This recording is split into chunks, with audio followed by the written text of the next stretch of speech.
Yesterday's prophecies, today's headlines. This is the Hal Lindsey Report. And now, Hal Lindsey. Good evening and welcome to this edition of the Hal Lindsey Report. Well, we have some very interesting things tonight to talk to you about. There are some things that are unique in the history of the world. And so, let's take a look at it. The Vehicle Valley corridor runs from the Mexican border up into Arizona. It crosses Interstate 8 between the Arizona towns of Gila Bend and Casa Grande, continuing north to Phoenix.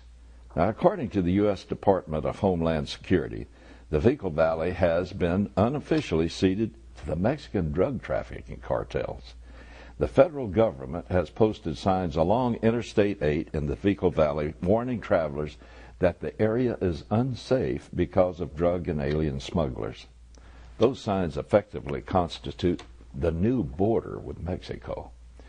The sheriff of Arizona's Pinal County, Paul Babiu, confirms that Mexican drug cartels now control some parts of the state.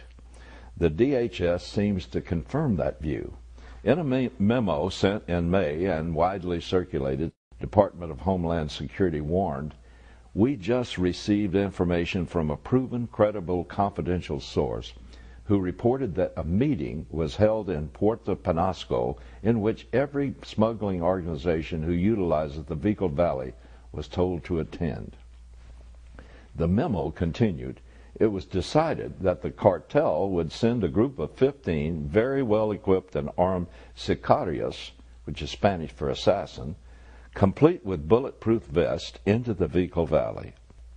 The cartel has a map of where the most bandit activity has been occurring.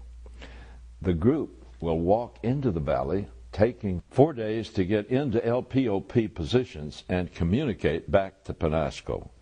Now, the acronym LPOP means Listening Post, Observation Post. In other words, the cartels are establishing intelligence-gathering outposts on American soil. The DHS memo went on, Penasco will then send groups of simulated backpackers carrying empty boxes covered with burlap into the Vehicle Valley to draw out the bandits. Once the bandits have been identified, sicarios will take out the bandits. Incidentally, the night of the Vehicle Valley shooting, we received information from a source who reported that the scouts in the valley, the cartel has 23 scout locations with rolling encryption, were reporting that the bandits had shot 2 sheriff's deputies and the area was covered with cops. The night of the Vehicle Valley shooting refers to the April 30th incident when Pinal County Deputy Sheriff Louis Parole was ambushed in Vehicle Valley by armed smugglers. Sheriff Babiu explained, "The competing cartels are actually working in concert together to protect drug loads in America." That's more than we can say for the competing agencies charged with protecting our borders. The DHS admits that it issued the memo in May. However, Matthew Chandler, a spokesman for the department, now says this particular information proved to be inaccurate. At this time, DHS does not have any specific credible information on intra-cartel violence taking place in Arizona. You know, it's a shame that the DHS failed to notify the Arizona law enforcement agencies of that fact. And since all the other information in the memo is correct and subsequent investigation confirms forensic evidence of the allegations contained in it, common sense dictates that we should believe Sheriff Babiu rather than Secretary Napolitano. The fact that there are parts of the United States that are not safe for Americans because they have been invaded by a foreign army should send a chill down every American spine. The fact that the Department of Homeland Security issued warnings and posted signs telling Americans to stay away from the invaded parts instead of sending troops to drive the invaders away says a lot about our priorities.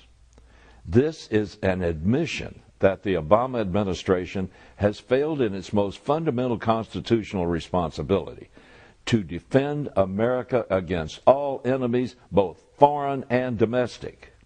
As a matter of fact, the number one reason the federal government was created is to provide for the common defense of the nation.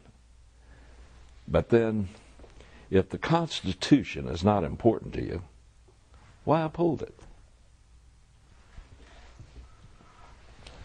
Multiculturalism is an experiment undertaken across Europe and Canada beginning in the early 1960s. It is the reverse of the American melting pot concept. The melting pot concept referred to the way that immigrants to America assimilated into American life. They brought with them their own unique cultures and traditions, but they subordinated them to embrace those of their new country. Thus assimilated, immigrant families became part of America, not exiles from their homelands. Judging by their children, you wouldn't know if their parents were first-generation Americans or if their ancestors came over on the Mayflower. Recently, multiculturalism has become chic in America. Instead of new immigrants melting into the tapestry of America, they're encouraged not to blend in. The fear is that assimilating into the American fabric sends a message that Americans think their culture is superior. Multiculturalism in America is political correctness on steroids. Arguing for multiculturalism on the premise that we are the children of immigrants is like arguing for a life of poverty on the grounds that we are the children of poor people. The Germans were the first to embrace multiculturalism as a repudiation of National Socialism. But like most historical course corrections, they took it from one extreme to the other. The German experiment was more than just sincere. It was practically obsessive. Anyone who questioned it was quickly silenced when they were compared with the Nazis. 7 decades later, German Chancellor Angela Merkel has finally spoken the truth, that the German attempt at building a multicultural society has utterly failed. On Saturday, Mrs. Merkel told a gathering of younger members of her conservative Christian Democratic Union Party that at the beginning of the 60s, our country called the foreign workers to come to Germany, and now they live in our country. She added, "We kidded ourselves a while. We said, they won't stay. Sometime they will be gone. But this isn't reality." And of course, the approach to build a multicultural society and to live side by side and to enjoy each other has failed, utterly failed. It isn't a case of nationalism gone mad to insist that immigrants to any country adapt to that nation's culture and language. It's common sense. It isn't fair to the immigrant to expect him or her to compete without an understanding of the language and culture. In fact, that is what has made America historically so strong. You can travel anywhere in America and you can communicate with them. Now, that's not true of most of the countries of the world. It took the Germans 7 decades to figure out what should have been obvious from the beginning. That's the reason we send our kids to school, so they can learn how to compete on a level playing field.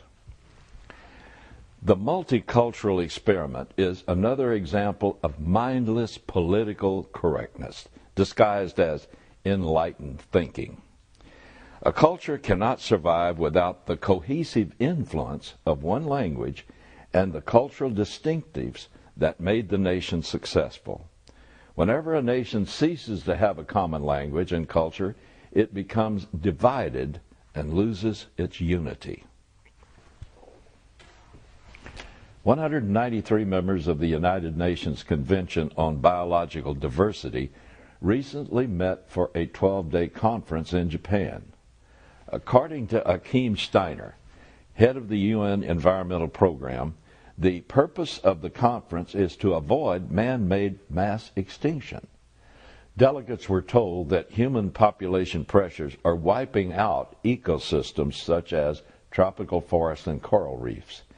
They're killing off animal and plant species that form the web of life on which humanity depends.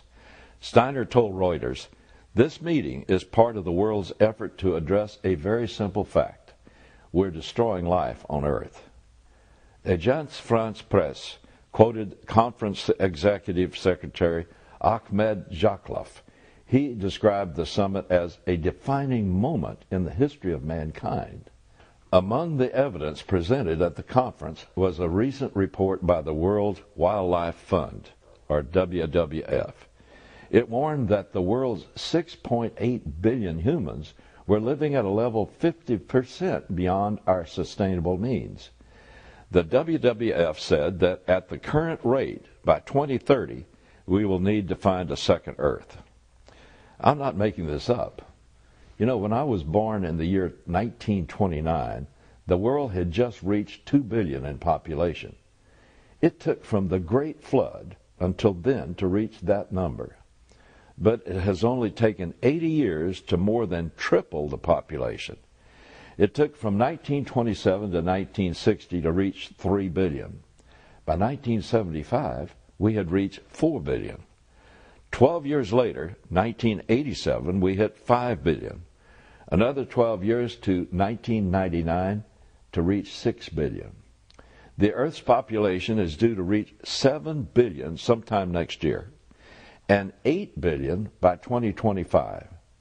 This exponential increase in population is a key prophecy that indicates Christ's return is near. I noted this in my book, The Late Great Planet Earth, which was published in 1970. This proposal probably wouldn't be so alarming if these guys were all wearing tinfoil hats. But they're not.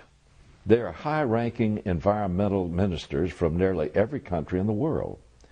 The solution to the problem of too many people on Earth is obvious, but it's not something that anybody at the UN wants to say out loud. In the face of frightening facts like these, it's truly comforting for Christians to know Bible prophecy. Prophecy tells us that the present world is not going to end because of overpopulation. So if there is any credence to the scientific projections as to the world's becoming incapable of sustaining the population that will be reached by 2030, we must deduce that the Lord will come for his people in the rapture before that time.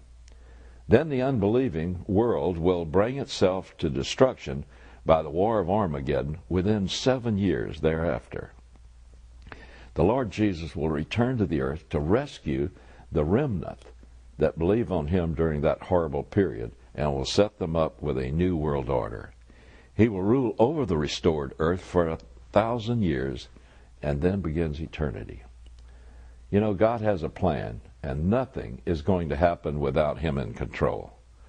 So believers in Jesus Christ can rest assured that their destiny is safely in his hands.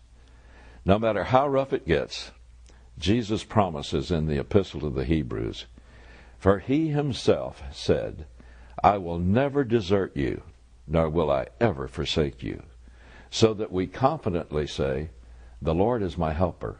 I will not fear. What can man do to me?" I'll be back after this message. Folks, we've just completed a major overhaul of our website, hallindsey.com, in order to bring you more convenient news and perspective than ever before. Here, let me show you what I mean. You'll find continuously updated news feeds that cover a wide range of top domestic and international stories. You can also watch current and previous editions of the Hal Lindsey Report on demand, 24 hours a day. It's ready when you are.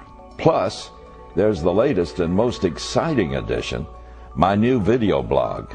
Each week I'll share scriptural teaching and insight on late-breaking events from around the world as they relate to the prophetic scenario. Perspective you can find only on this website. You just might want to make it your new home page. You'll also find convenient ways to support the broadcast and order my books, DVDs, and audio teachings through our safe and